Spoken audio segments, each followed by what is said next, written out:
आज हम बात करेंगे कि प्याज खाने से हमारी बॉडी पे क्या असरात मुरतब होते हैं। और जी हाँ, ये बात बिल्कुल दुरुस्त है कि प्याज खाने से टेस्टोस्टेरोन लेवल बढ़ता है और इसकी वजह इसमें पाया जाने वाला प्लांट बेस्ड फ्लेवनाइज्ड पिगमेंट क्वरसेटिन है। टेस्टोस्टेरोन औरतों और मर्दों दोनों में पाया जाता है। औरतों में इसकी मिकदार कम होती है। हम यहाँ पहले समझ लेते हैं कि हार्मोन क्या चीज़ है। हार्मोन एक केमिकल कंपाउंड है जो खून के ज़रिए बॉडी के मुख्तलिफ हिस्सों में पहुँचता है और मुख्तलिफ बॉडी फंक्शंस को कंट्रोल करता है, जैसे कि ग्रोथ। औरतों में ओवरीज और एड्रिनल ग्लैंड्स टेस्टोस्टेरोन हार्मोन बनाते हैं और मर्दों में टेस्टिकल्स।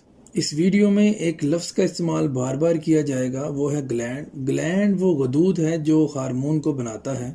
टेस्टोस्टेरोन हार्मोन बॉडी में sexual functions, sexual desire, libido और इसके अलावा मसल्स और बोन्स की ग्रोथ में मदद करता है। इसके साथ साथ मूड और कोग्निटिव फंक्शंस, सोचने और फैसला करने की सलाहियत को बेहतर करता है। आपके खून में मौजूद रेड ब्लड सेल्स की प्रोडक्शन में मदद करता है। रेड ब्लड सेल्स आपके खून में ऑक्सीजन की सप्लाई करते हैं, जिसकी वजह से आपकी बॉडी नॉर्मल फंक्शन कर पाती है। मर्दों में उम्र बढ़ने के साथ साथ टेस्टोस्टेरोन का लेवल कम होता चला जाता है। 40 साल की उम्र के बाद हर साल 1% तक टेस्टोस्टेरोन का लेवल कम होता चला जाता है। टेस्टोस्टेरोन एक एनाबॉलिक हार्मोन है, एक ग्रोथ हार्मोन है। ये मसल्स की ग्रोथ करता है, हड्डियों को मजबूत करता है और इसीलिए बॉडी में इसकी कमी को पूरा करने के लिए या स्पोर्ट्स में अपनी परफॉर्मेंस को बढ़ाने के लिए सिंथेटिक फॉर्म ऑफ टेस्टोस्टेरोन इस्तेमाल किया जाता है। सिंथेटिक टेस्टोस्टेरोन का इस्तेमाल इंजेक्शन फॉर्म में या टेस्टोस्टेरोन पैलेट्स की फॉर्म में किया जाता है। सिंथेटिक हार्मोन इस्तेमाल करने का या बॉडी में डालने का जो सबसे बड़ा साइड इफ़ेक्ट है वो ये है कि जो ग्लैंड ये हार्मोन बना रहा होता है उसका फंक्शन कम हो जाता है। बॉडी को जब ये हार्मोन बाहर से मिलने लगता है तो इसको बनाने वाला जो ग्लैंड है वो इनएक्टिव हो जाता है, श्रिंक हो जाता है, सिकुड़ जाता है। नेचुरल प्रोडक्शन ऑफ हार्मोन कम हो जाती है और यहाँ सवाल पैदा होता है कि बॉडी में सिंथेटिक हार्मोन डालने की ज़रूरत ही क्यों पड़ती है और क्यों ना इसको बनाने वाले ग्लैंड को ग्लैंडुलर थेरेपी या न्यूट्रिशन के ज़रिए ट्रिगर किया जाए ताकि वो इस हार्मोन को ज़्यादा बनाए और बॉडी में नेचुरल हार्मोन की प्रोडक्शन को ज़्यादा किया जा सके। हार्मोन्स को बनाने के लिए जो एंडोक्राइन सिस्टम है वो बॉडी से अपना राब्ता पैदा करने के लिए हार्मोन्स को बनाता है। हार्मोन्स खून के ज़रिए बॉडी में जाते हैं और बॉडी में मुख्तलिफ फंक्शंस परफॉर्म करते हैं। या फिर हम इसको यूँ कह सकते हैं कि अगर एंडोक्राइन ग्लैंड्स सही से काम करेंगे तो आपकी बॉडी में हार्मोन्स का लेवल नॉर्मल होगा और आपकी बॉडी भी नॉर्मल फंक्शन परफॉर्म कर सकेगी। तो यहाँ ये बात सामने आती है कि अगर एंडोक्राइन ग्लैंड नॉर्मल फंक्शन करेगा तो वो बॉडी में हार्मोन के लेवल को नॉर्मल रखेगा और जिसकी वजह से आपकी बॉडी नॉर्मल फंक्शन कर पाएगी।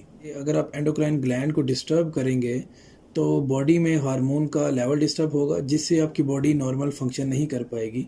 क्योंकि जब भी कुदरत के साथ मजाक किया जाता है या नेचर को डिस्टर्ब किया जाता है तो कोई ना कोई मसला सामने ज़रूर आता है और हमारी बॉडी में कोई ना कोई साइड इफ़ेक्ट ज़रूर नज़र आता है। अब बात करते हैं कि प्याज में और टेस्टोस्टेरोन में क्या ताल्लुक है। दरअसल प्याज में एक प्लांट बेस्ड फ्लेवनाइज्ड पिगमेंट क्वरसेटिन पाया जाता है। ये पिगमेंट आपके दिमाग में मौजूद पिट्यूटरी ग्लैंड को ट्रिगर करता है, जिसके नतीजे में आपका पिट्यूटरी ग्लैंड LH यानी कि ल्यूटिनाइजिंग हार्मोन की फॉर्मेशन को ज़्यादा करता है और ये ल्यूटिनाइजिंग हार्मोन बॉडी से होता हुआ टेस्टिकल्स में जाता है और वहाँ पर सिग्नल देता है कि टेस्टिकल्स टेस्टोस्टेरोन के लेवल को ज़्यादा करें, इसकी प्रोडक्शन को ज़्यादा करें। ल्यूटिनाइजिंग हार्मोन टेस्टोस्टेरोन की प्रोडक्शन को रेगुलेट करता है, इसे कंट्रोल करता है। प्याज इंसुलिन रेजिस्टेंस को कम करता है, ऑक्सीडेटिव स्ट्रेस से बचाता है, बॉडी में नाइट्रिक ऑक्साइड की प्रोडक्शन को ज़्यादा करता है और बहुत जल्द मैं नाइट्रिक ऑक्साइड, टेस्टोस्टेरोन और मर्दाना कमज़ोरी पर एक वीडियो बनाऊंगा।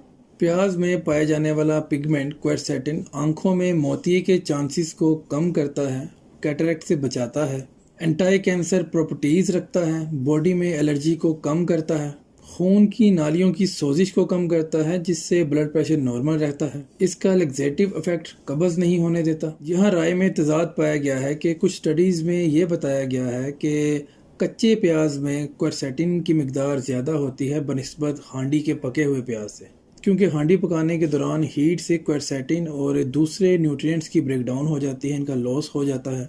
और कुछ स्टडीज़ में ये लिखा गया है कि प्याज को हीट से कोई फ़र्क नहीं पड़ता, प्याज कच्चा हो या पका हुआ हो, दोनों ही सूरत में फ़ायदेमंद है। अब बात करते हैं कि किन सूरतों में आप प्याज नहीं खा सकते। अगर आप GERD का शिकार हैं, गैस्ट्रोएसोफेजियल रिफ्लक्स डिजीज़ का शिकार हैं, तो आप प्याज नहीं खा सकते। इसके अलावा अगर आपको प्याज से एलर्जी है या प्याज खाने से आपको ख़ारिश होती है, सांस लेने में दुश्वारी होती है, तो उस सूरत में भी आप प्याज नहीं खा सकते। इसके अलावा IBS, इरिटेबल बाउल सिंड्रोम या कोई भी इंटेस्टाइनल डिजीज़ की सूरत में आप प्याज नहीं खा सकते। आज के लिए सिर्फ इतना ही। चैनल पर आने का शुक्रिया। अपना और अपने प्यारों का ख्याल रखिए। आपसे मिलते हैं अगली वीडियो में, तब तक के लिए अल्लाह हाफिज़।